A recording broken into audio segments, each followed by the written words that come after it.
In this week's episode, we take a look at e-bikes. It has absolutely started raining on us. Parked under a tree just to get a little bit out of it. Yeah, but if lightning starts, we got to get away from the tree. Are they a must-have RV add-on or just another expense?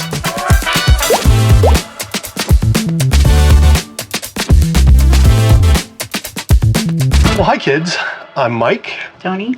And we are our RV Sunsets. We are a couple in our, we're gonna get another thunderstorm. Mm-hmm. We've had thunderstorms for 2, 3 days, 4 days straight now. Yesterday was crazy hail. It looked like it snowed. But that's why we're filming this inside, because yeah, we're gonna get a thunderstorm. Where was I? We are a couple in our late 50s who have been living the dream of full-time RVing with a crazy little dog for what, going on 4 years now? Little over 3.5 years, 4 years? Something like that. We're old, we forget. We full-time in our Brinkley Z3100 fifth wheel. If you are new here, you don't know that this time of year during the summer, we're usually traveling all over the country. But this year, since a gallon of diesel fuel costs as much as feeding a family of 4 for a month, we decided to do what this summer? We settled down. Mm-hmm. So we decided we were going to stay put for the summer. Tony Tao took a work camp job up here in the beautiful Black Hills of South Dakota. And we also decided that since we were going to spend the whole summer here and there's amazing things to see, we wanted to see them off of bikes. Right. Specifically E-bikes. Mm-hmm. Oh, we were so anti-e-bike, but we're not now. Yeah, more on that. So I think we should we bought our e-bikes. Nobody gave us our e-bikes, but if somebody wants to give me a better e-bike, I'm open for that. Yeah. We'll get to that. Yeah, so we're not really reviewing e-bikes. We'll tell you a little bit about the bikes we bought, but we're not doing a review. We bought these with our own cash money. My own money. All right, so as far as biking goes, we used to have, I guess you would call them M-bikes, manual bikes. They were really good mountain bikes. Yeah, we had really nice mountain bikes, and we used to ride all over San Diego when we lived in San Diego. And we also wanted to start being a little more active this year. And why is that important? Because we're getting old. Mm-hmm. And what happens when you get old? Your muscles atrophy. Mm-hmm. You know, so many people just sit down when they get old. Don't sit down. Yeah. Keep active. Yeah, that's the one thing my doctor has told me, and same doctor has told Tony Tao, is as you get older, you have to keep moving. Part of that is because if you just get sedentary, not only are your muscles going to atrophy, you're going to start losing your ability for balance. And that's important to us because it's really important to me. Both my parents, my father and my mother, passed away because of a fall. If you know anything about elderly people, you know, they have a fall, it can trigger a catastrophe in their body. I mean, my mother passed away from a heart attack, but she had fallen 2 days before, broke her foot, was in the hospital, came home, passed away in her sleep that night. My father, he fell off the porch. Now, we're not trying to scare you into buying e-bikes. We're just saying stay active as you get older. Right. Another reason why we wanted to do it, wanted to buy e-bikes, is because we are in the Black Hills. And there's an amazing thing here in the Black Hills called the Mickelson Trail. More on that in a bit. But speaking of the Mickelson Trail, this is our first ride together on our e-bikes down the Mickelson Trail.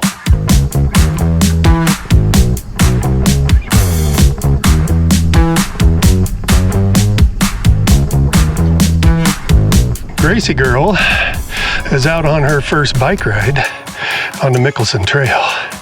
She a little wet. Why is she wet, Tony Tao? It's raining on us. It has absolutely started raining on us. Parked under a tree just to get a little bit out of it. Yeah, but if lightning starts, we got to get away from the tree.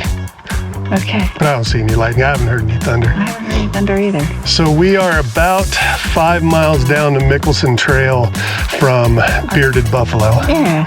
From our camp. Thoughts on the Mickelson Trail? Gorgeous. Yeah. So, you know, we're up here for a while and we take the roads and everything to go to Hill City and to go to other places. But this takes you in the back, off the main roads. You're kind of Oh, there's that thunder I was talking about. It's way off that way though. It's way off How much that I way. love lightning and thunder. It's going away from us. Yeah, it takes you kind of behind the scenes. Yeah. So now that we're on the Mickelson Trail, let me tell you a little bit about it. So it was named after the former South Dakota Governor George S. Mickelson, who was instrumental in getting government approval and government funding for the trail. The trail follows the old Chicago, Burlington, and Quincy Railroad that was built in 1890. That railroad had become abandoned, and it sat as an abandoned railroad for years, and then they have converted it into this rails to trail bike and pedestrian trail. Good morning, have a lovely ride. Coming on your left. The trail is 109 miles long. It starts in the north in the city of Deadwood, and it ends in the city of Edgemont in the south. There's a fee to use the trail. The daily fee is $5, but we're here for the summer. So we can get a season pass, and it was like $20. And it's not like you even have to go anywhere. There's parts on the trail that you can pull into one of the trailheads, and there's a little box and a little piece of paper, and you stuff your $20 in there, and you write it out, and you tear the little receipt off, and you keep it with you. But after you fill out that envelope, it can be kind of deceiving because I didn't see it the first time. There's a box with the envelopes in it, but after you fill it out, you have to slip it into, there's a hole in the post that holds the box, and you slip it into there. So make sure you do that. Okay, back to our adventure on the trail. Thoughts on e-bikes as opposed to regular bikes? It definitely makes it easier. I mean, you're still pedaling. I hear people like go, oh, it's not real exercise being on an e-bike. You're still pedaling. Yes. You're just not having to strain as hard, but you're still moving, and it feels good, and it feels like your body's moving. So yeah, I highly recommend if you're an older person that just doesn't have the stamina to go 20, 30 miles on a trail, especially through hills. This e-bike is it's making it so much nicer. That's exactly the point that I was going to make. The e-bikes are allowing us to get farther out into nature on these trails. Oh, well, that kind of comes out to something pretty. Wow. Being able to just go a longer distance because you're not exhausting yourself going up some of the hills here. I mean, we've been pedaling for 5 miles, and a good 4.5 of that so far has been uphill. I mean, it's a gradual grade because it's an old rail track, which they weren't very steep, but it has been uphill the whole darn way. Yeah. So yeah, e-bikes definitely a plus just to keep you out on the road longer. Oh gosh, yeah. All right, so let's talk a little bit about the bikes that we purchased. I had to go with a bike that would support a larger rider, both height and weight, and I went with a Velotric Discover 3 e-bike. So as for pros and cons on that e-bike, on the pro side, it has an 8-speed shifter, so I can adjust difficulty both with gearing as well as with the pedal assist. As I mentioned, it is rated for a larger rider, so it works for me. One of the things I like is that on the display, it shows my battery in percentage, as opposed to just like colored bars, so I always know how much battery I have left. On the con side, it was an expensive bike. It was about $2,000 for the bike. I did have an initial issue with the bike when I purchased it. I had only put about 20 miles on it, and the rear hub motor went out.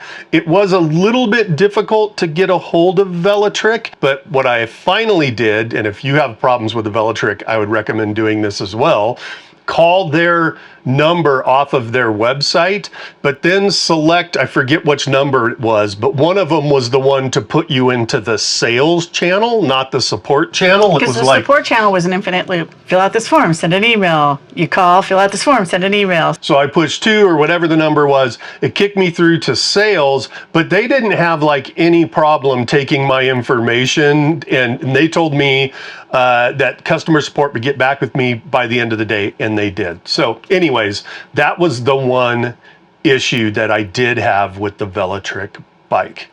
All right, Tony Tao, talk about the bike that you went with. I went with the ever popular electric XP Lite 2 bike. because it was on sale and I was buying my bike on Mother's Day.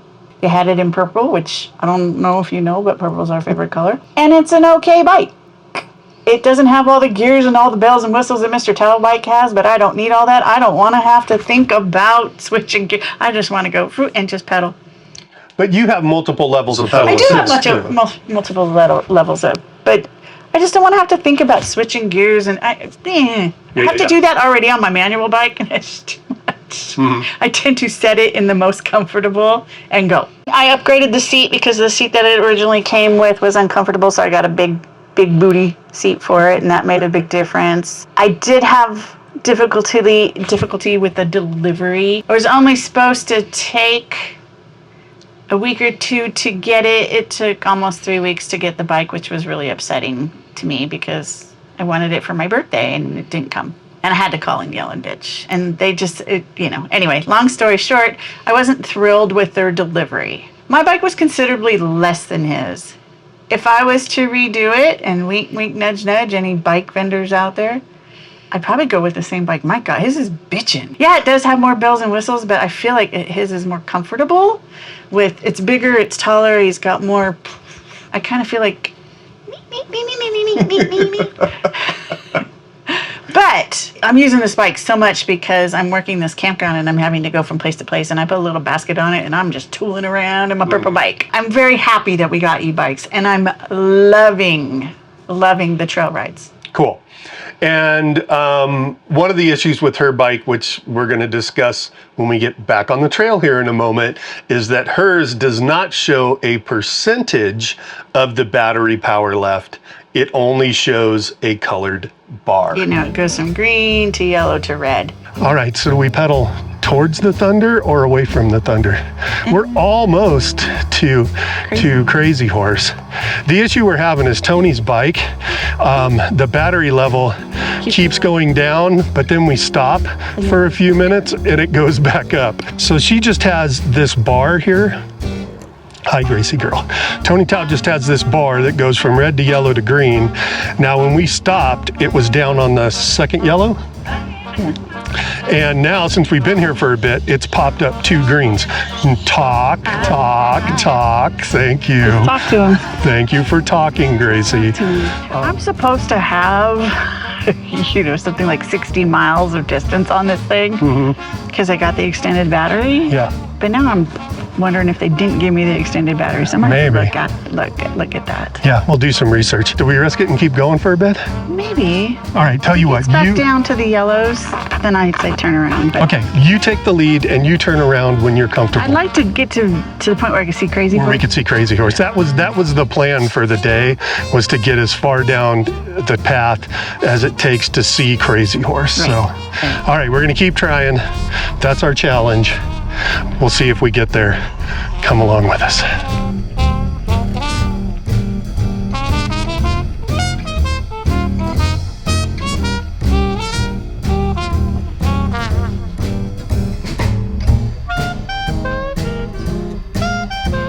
Goal achieved.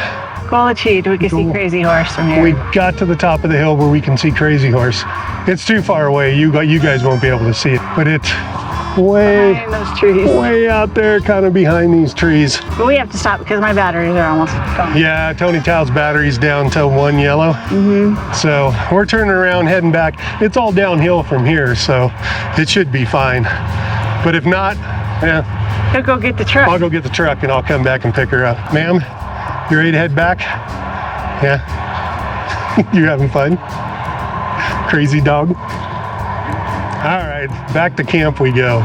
So to kind of sum this up, our experience so far with the bikes. I think e-bikes are a great additional to your arsenal, especially if you're an older rider or someone that's not that active but is looking to start becoming more active. We kind of looked at e-bikes specifically as a cheat code, but you know what? I will happily accept that cheat code now. I think there was 2 reasons that we were against e-bikes.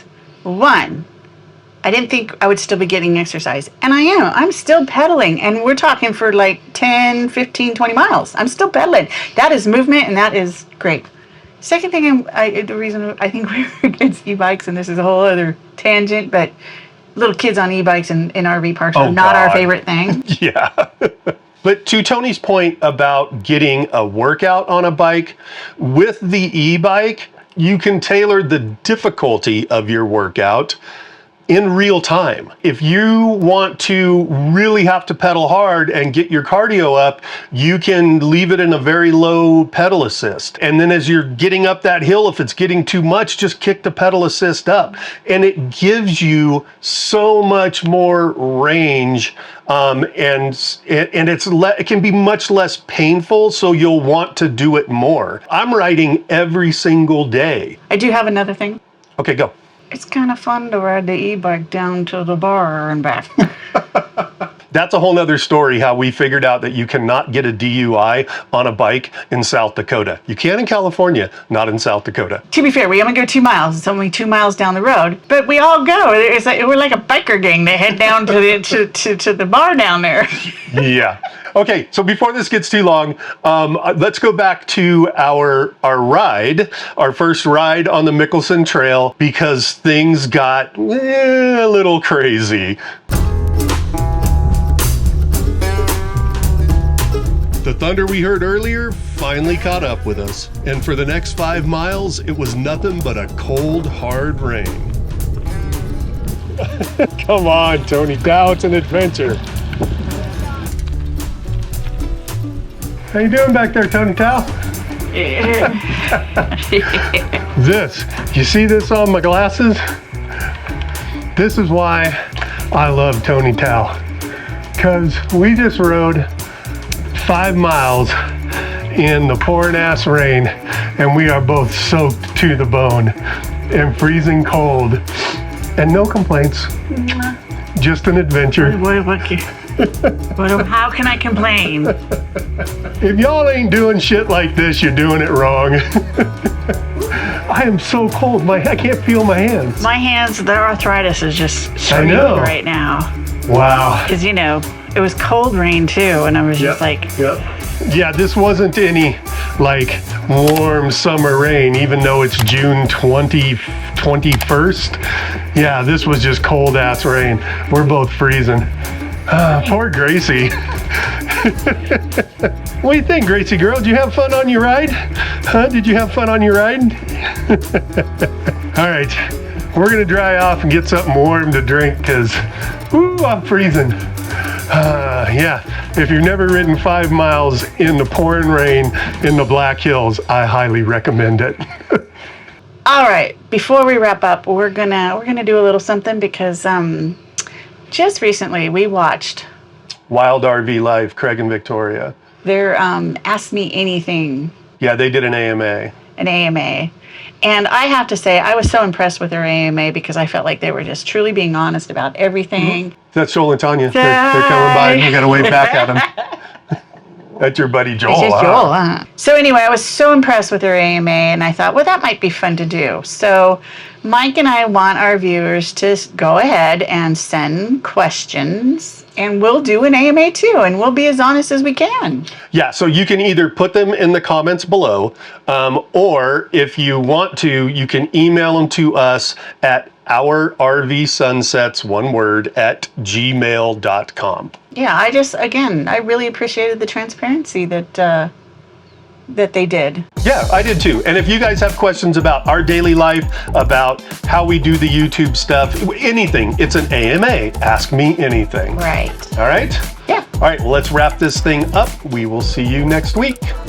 If you enjoyed this episode, just click on another one for more Our RV Sunsets adventures.